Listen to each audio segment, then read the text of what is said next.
tous les amis, j'espère que vous allez bien et de retour pour une nouvelle vidéo, cette fois-ci en compagnie de Tanguy Soyer. Tanguy, comment tu vas? Salut à tous. Écoute, Pablo, je vais très très bien. Et toi?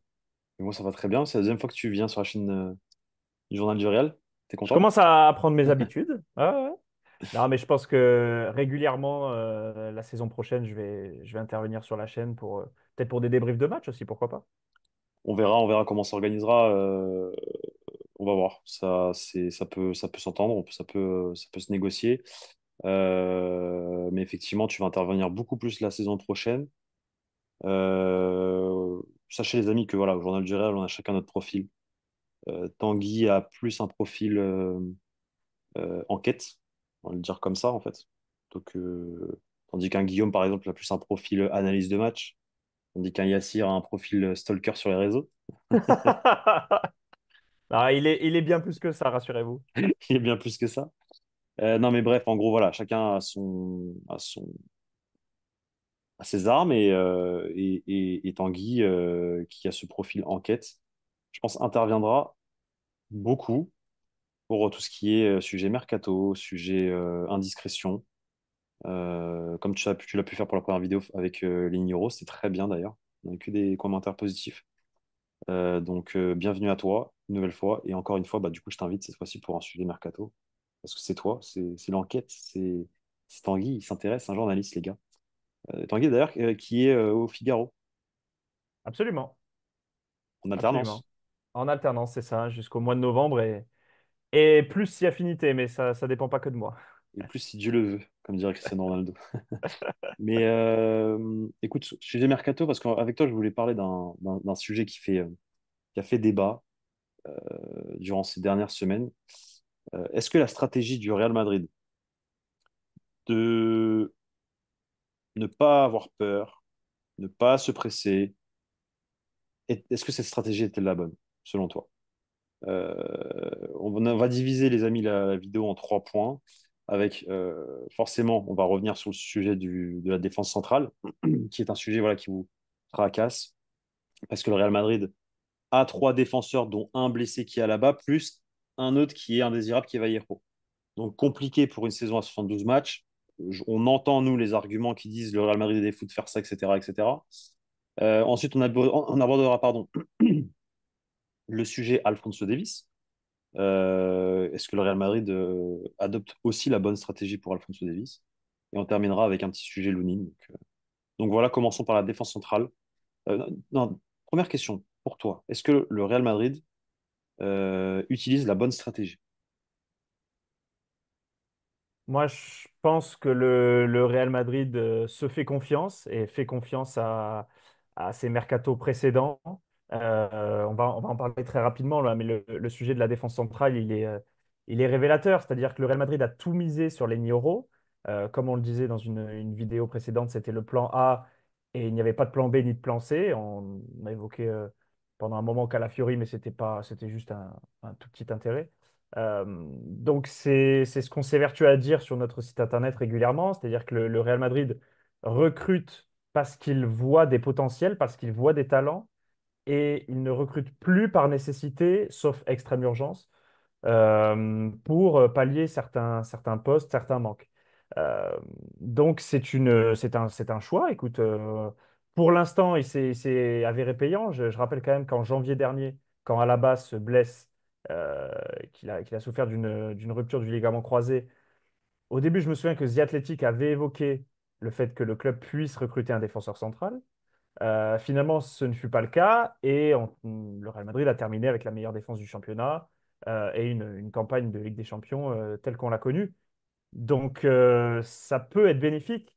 Après, moi, je m'interroge quand même sur le long terme ou sur le moyen terme, si on ne va pas à 3-4 ans, sur la viabilité d'un tel projet, et notamment pour la défense centrale, parce que c'est vrai que ce qui m'inquiète, c'est le niveau de David Alaba à son retour. On n'est absolument pas certain qu'il retrouve le niveau qui était le sien et qui soit tout simplement en pleine forme. Jesus Vallejo, tu l'as dit, indésirable. Ancelotti ne l'aime pas trop. Disons que son prêt à Grenade la saison dernière, euh, ne nous mène pas vraiment vers la bonne version du joueur, hein. Ça, c'est clair et net. Il apparaît presque en déclin. Donc, si tu pars, tu l'as dit, peut-être une saison à 72 matchs, jusqu'à 72 matchs. Si on part avec seulement deux défenseurs aptes, qualitatifs, dont l'association même hmm, n'apporte pas énormément de garanties, je parle évidemment de Militao et de Rudiger, je me dis, attention, il y a un gros point d'interrogation. Et j'en ai parlé d'ailleurs dans un article pour notre site internet. Pour moi, c'est assez dangereux d'opter pour cette stratégie. Mais je sais que tu as un avis inverse et que tu vas certainement avancer d'autres arguments. C'est une position qui se défend et qui s'entend, parce que c'est la vérité. Tu as raison. Maintenant, le Real ne se précipite pas. Le Real Madrid sait que quand il recrute un joueur, le joueur doit savoir où il arrive. C'est-à-dire que si on va demander à Tchouaméni un temps, parce que c'est la nécessité du club d'être défenseur central, lui va le faire sans broncher. Le Real Madrid croit aussi en la gestion de Carlo Ancelotti et sait que Carlo Ancelotti, même avec un effectif plus réduit à un poste, il trouvera des solutions. Quelles seraient les potentielles solutions si le Real Madrid ne recrute pas? Attention, on ne dit pas que le Real Madrid ne va pas recruter, ça se trouve, le Real Madrid va recruter parce qu'il y a le dossier Aymeric Laporte qui est en stand-by parce qu'à l'heure actuelle, Laporte n'arrive pas à trouver un accord avec Al Nasser pour rompre son contrat. Lui veut revenir en Europe. Il aimerait forcément rejoindre le Real Madrid. Demain, si Aymeric Laporte est libre, à voir si le Real Madrid ne lui propose pas quelque chose. La C'est à voir, c'est possibilité possible. existe. Disons qu'à l'heure actuelle, c'est assez peu probable. Ah, c'est à cause du fait que effectivement il est sous contrat avec Al Nassr et que c'est comme ça. Maintenant, le Real sait que connaît la compétence et le travail de ses entraîneurs, que ce soit Ancelotti ou ses adjoints. Les dirigeants savent très bien que ces gars-là, demain il y a besoin de faire du bricolage, ils vont trouver la solution. Ils l'ont fait cette saison, ils pourront le refaire. Alors, la seule différence, c'est le nombre de matchs en plus qu'il y aurait cette saison. Parce qu'effectivement, le Real va jouer une Coupe du Monde des clubs fin d'année de juin à nouveauté d'ailleurs dans le calendrier, de juin à juillet. Ça rajoute des matchs. Maintenant, qui te dit que Tchouaméni ne va pas répondre quand il jouera à ce poste-là et que du coup, au milieu de terrain, ça laissera la place pour d'autres? Qui te dit que, explosion du petit De, jeune, de Joan Martinez. Joan Martinez, qui te dit que Aymeric Laporte ne signera pas. Donc là, à l'instant T, voilà, on ne sait pas, mais malgré tout, c'est vrai que le Real Madrid adopte une stratégie de tempérer. Pourquoi? Parce qu'ils savent que, en fait, c'est ce que tu l'as dit, euh, le Real recrute des talents. Le Real recrute des talents et pas par nécessité. Les panic buys, ça n'existe plus au Real Madrid. Ça existait dans le passé, mais ça n'existe plus. Aujourd'hui, le Real cherche la perle rare. La perle rare, c'était Lenny Euro. Il leur est repassé entre les mains et nul doute qu'ils avaient un listing de d'autres perles rares potentielles pour ce poste-là, mais que sûrement, c'est beaucoup trop tôt pour aller les chercher, notamment le joueur de l'Ajax. Oui, Que alors j'entends. j'ai toujours pas son nom. Jarel Hato, je crois qu'il s'appelle. Jarel Hato, je Non, crois qu'il s'appelle. bah, je te laisse vérifier. En tout Ah, je vais cas, regarder. j'entends ton raisonnement, mais moi, ce qui me gêne, c'est quand même, il y a quand même plusieurs incertitudes. Tu me parles de Joan Martinez, d'une éventuelle éclosion. On parle quand même d'un joueur qui a 16 ans. Quasiment personne, le grand public, ne le connaissait pas avant cette pré-saison aux États-Unis. Il a certes des qualités indéniables, notamment dans l'anticipation. Tu en as parlé dans une précédente vidéo avec Guillaume Pomade. Euh, maintenant, euh, maintenant, il faut attendre. Enfin, je veux dire, faut pas non plus mettre la charrue avant les bœufs. Je l'ai dit, il a 16 ans. Euh, je trouve que le qualifier de futur Sergio Ramos, c'est lui mettre de la pression pour rien, très Oui, ça par contre, je honnêtement. suis totalement d'accord avec toi. Donc attendons, Enfin, attendons. rien. Oui. Peut-être qu'il Mais, mais, grappillera. Oui, mais en même temps, on ne sait pas. Ça se trouve, ça peut être comme, comme au Barça, l'éclosion là, express en plusieurs matchs de Koubarsi. de Koubarsi. Oui, oui. Donc, Non, non, mais il peut y avoir un ovni de temps à autre qui sort du centre de formation. Ça existe, mais disons que l'incertitude est est grande. Il faut le laisser grandir pas à pas. Peut-être qu'il grappillera certaines minutes, quelques minutes cette saison, mais je le vois pas, par exemple, remplacer un Rudiger à la 60e minute d'un match important en Non, Ligue des oui, non, ça, Champions. non. Ce sera Ça, je, Tchouaméni.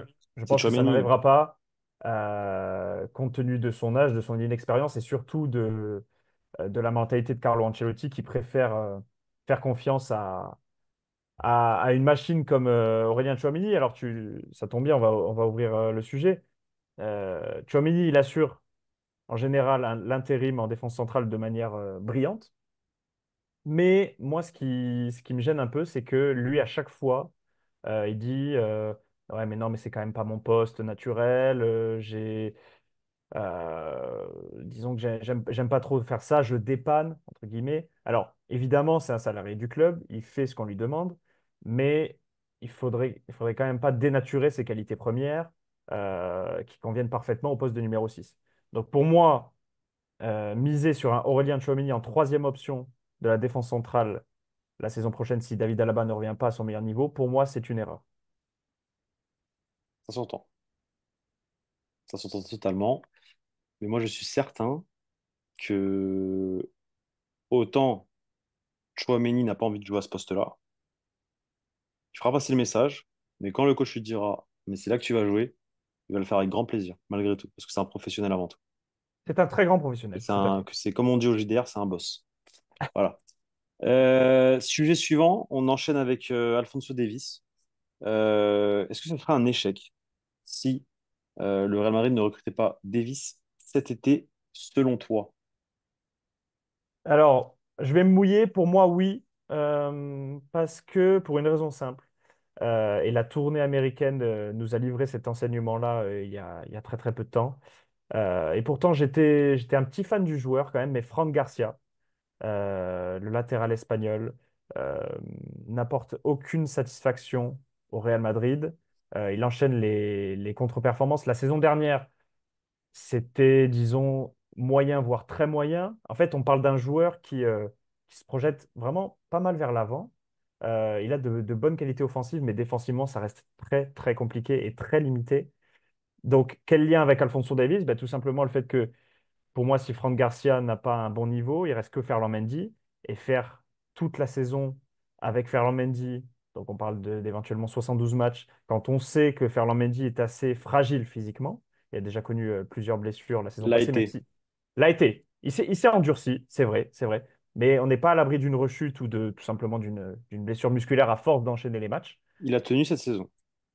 Il a tenu, mais jusqu'à quand, Mais on peut-être? verra, Tu effectivement. vois ce que je Jusqu'à veux quand? On dire? verra, on verra.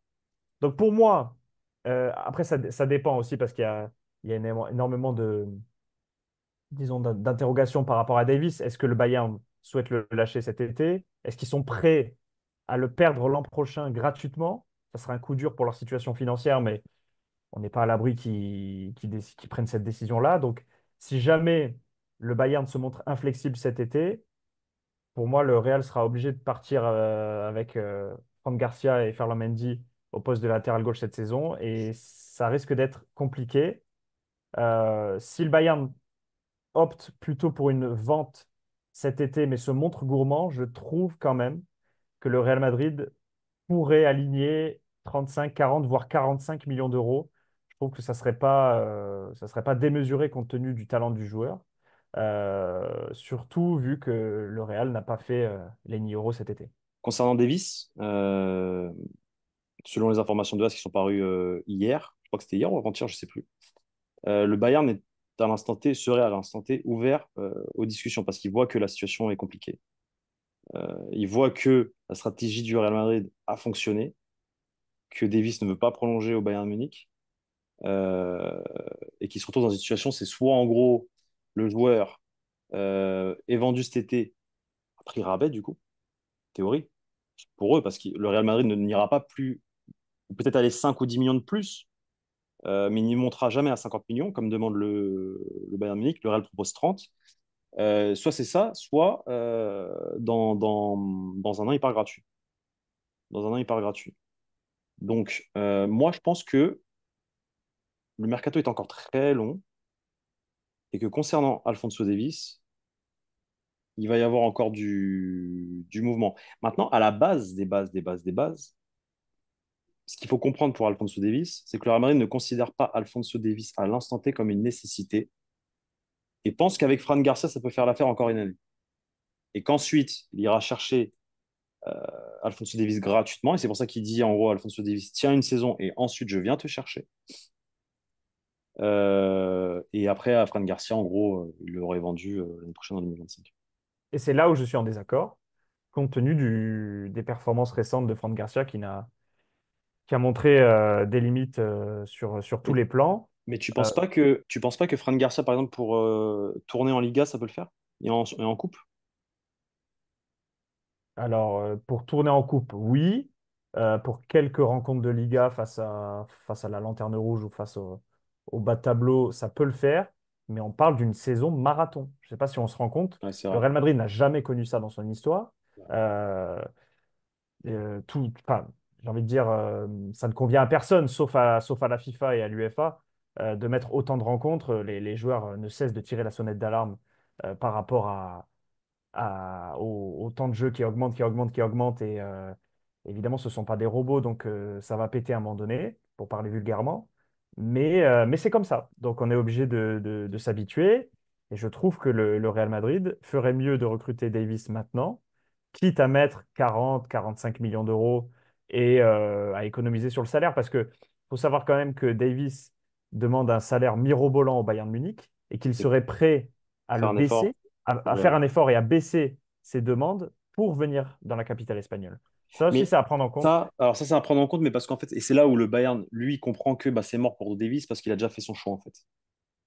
C'est-à-dire que le joueur est prêt à faire un effort pour aller au Real parce qu'il a envie d'aller au Real, qu'il rêve d'aller au Real, euh, mais qui ne serait pas contre de rester pour de l'argent au Bayern. En gros, c'est ça le message envoyé. Sauf que le Bayern ne donnera jamais autant. Parce que le Bayern, c'est un peu la philosophie du Real, c'est voilà, soit tu prends ce qu'on te donne, soit ciao. Donc, moi, je pense, entre toi et moi, que la situation n'est pas finie. Le dossier, Je il n'est suis pas, il est assez pas, il est d'accord. pas, il est pas fini. Et au-delà du débat d'épicier, je trouve que sa grande vitesse, son hyper vitesse même, ferait un bien fou Oui, ça, par au contre, c'est Real vrai. Madrid. Et un côté gauche, Vinicius, Alphonso Davies, moi je dis, enfin, je veux voir ça de mon vivant et le plus tôt sera le mieux. Vinicius ou Mbappé? Pour moi, ça sera toujours Vinicius Tu à sais, que- tu sais, gauche. que- tu sais que Vinicius, en fin de saison, il a joué en pointe, hein. Je sais, je sais, mais Après, ça, bon, après c'est un en mouvement tout cas, constant. bien sûr, il y aura toujours des permutations, mais Voilà. dans mon esprit, je ne suis pas Carlo Ancelotti, loin de là, mais dans mon esprit, je verrai toujours plus Kylian Vinicius à gauche Mbappé que. plutôt axial et Vinicius plutôt à gauche. Très bien. Dernier point et on termine cette vidéo. Tu avais un mot à dire sur la gestion du cas Lonin. Oui, alors le cas de l'Ukrainien est assez intéressant puisqu'il sort d'une saison admirable avec la Maison Blanche. Je sais que Pablo n'est pas un grand fan du joueur, de son profil, mais force est de reconnaître qu'il a porté le Real Madrid la saison dernière Il a quand fait gagner le Real. Il a quand fait Thibaut gagner le Real Courtois sur s'est des. blessé. Moi, je pense, me revient en mémoire tout de suite, évidemment, sa masterclass face à Manchester City à l'Etihad Stadium lors du quart de finale retour de Ligue des Champions. Il a été monumental, stratosphérique, tout ce qu'on veut. Et je trouve, alors, il a donné une interview, si je ne me trompe pas, à Marca il y a quelques semaines, dans laquelle il disait qu'il verrait, que son avenir n'était pas acté et que toutes les possibilités existaient. Moi, je pense qu'un gardien de son calibre mériterait une place de titulaire indiscutable quasiment, ou en tout cas euh, que ça soit mieux que dans la rotation. Donc, effectivement, c'est vrai que l'hypothèse d'un départ me paraît plus que plausible. Maintenant, on est le 9 août, aucune décision n'a été prise. Je trouve que ça traîne trop. Et si jamais le Real Madrid doit faire revenir Kepa, alors il faut être clair, Kepa est prêt, Kepa veut ce retour-là. Il n'attend que le feu vert, entre guillemets, du Real Madrid. À Chelsea, il n'y a pas de place pour Kepa Arrizabalaga. Mais si le Real veut faire revenir Kepa, je Je trouve que là, ça commence un petit peu à tarder, même si le joueur se rendra disponible dans les plus brefs délais. Je trouve que ne pas avoir, si tu veux, clarifié la situation le 9 août, ça me dérange un petit peu. Sachant qu'il y a aussi le petit Fran Gonzalez qui pousse en interne pour être le troisième gardien, voire plus. Donc voilà, c'est juste un petit peu la gestion qui traîne un petit peu trop. Moi, je défendrais l'inverse parce que je pense que le fait que ça traîne, c'est pas tant problématique parce qu'à partir du moment où tu as déjà Thibaut Courtois numéro un, Kepa arriverait en tant que numéro 2, il sait très bien que demain, si Lunin part, il revient au Real. Je pense que Kepa n'attend que ça, justement. Lui veut revenir au Real. Euh, et côté Real, quand tu défends le côté Real, bah, que Lunin parte ou qu'il ne parte pas, ça change rien en fait. Qu'il parte le 31 ou qu'il ne parte pas, ça change rien. Il sait que Kepa va faire le chemin inverse. Ils savent que Kepa va faire le chemin inverse. Ça change pas Oh. grand-chose. Ça change Donc pas autant grand-chose. clarifier la situation tout de suite. Alors, si la situation n'est pas clarifiée tout de suite, c'est parce que je pense que Lunin hésite encore. Hmm. Je pense qu'il est là le vrai problème. Et que si demain Lunin arrive dans le bureau de Florentino Pérez et dit écoute, j'ai envie de partir, il part. Pas de problème. Tu me ramènes 40 millions, tu pars. Je peux comprendre aussi son dilemme, hein. Est-ce qu'il préfère un poste de gardien numéro un assuré dans un autre club, mais qui sera forcément moins prestigieux et Exactement. fera forcément une moins bonne saison en termes de palmarès, c'est quasi sûr, la saison prochaine, ou est-ce qu'il préfère rester dans l'ombre de Thibaut Courtois au risque de ne quasiment pas jouer de la saison, puisque Courtois a retrouvé un excellent niveau et que, on croise les doigts, mais il devrait pas se blesser cette saison. Donc c'est compliqué aussi et je comprends son dilemme. Après, il va quand même falloir prendre une décision à un moment ou à un autre. Exactement. Bah, écoute, Tanguy, merci beaucoup. Les amis, j'espère que ça vous a plu. Tanguy, tu sais, tu es le bienvenu et tu reviendras. T'as peut-être une petite question à poser aux abonnés? Est-ce qu'ils sont pour ou contre cette gestion, par exemple? Bah, tout à fait. La gestion globale du mercato côté Real Madrid et surtout en fait, le plus intéressant quasiment, c'est le poste de défenseur central. Est-ce que le Real Madrid est assez armé pour affronter une saison marathon? C'est la question que je poserai à nos internautes. Bah, les gars, répondez en commentaire. On vous lit, on vous répond quand la réponse est constructive et intelligente. Si vous nous insultez, on répond pas. Ou moi, des fois, je réponds, je troll. Et du coup, on vous dit à très bientôt pour de nouvelles vidéos sur la chaîne YouTube du Journal du Real. Et suivez-nous sur Twitter parce que là, il y a du sale là, qui sort en ce moment avec Kylian Mbappé à l'entraînement. Ciao, merci Tanguy. Ciao, merci à tous.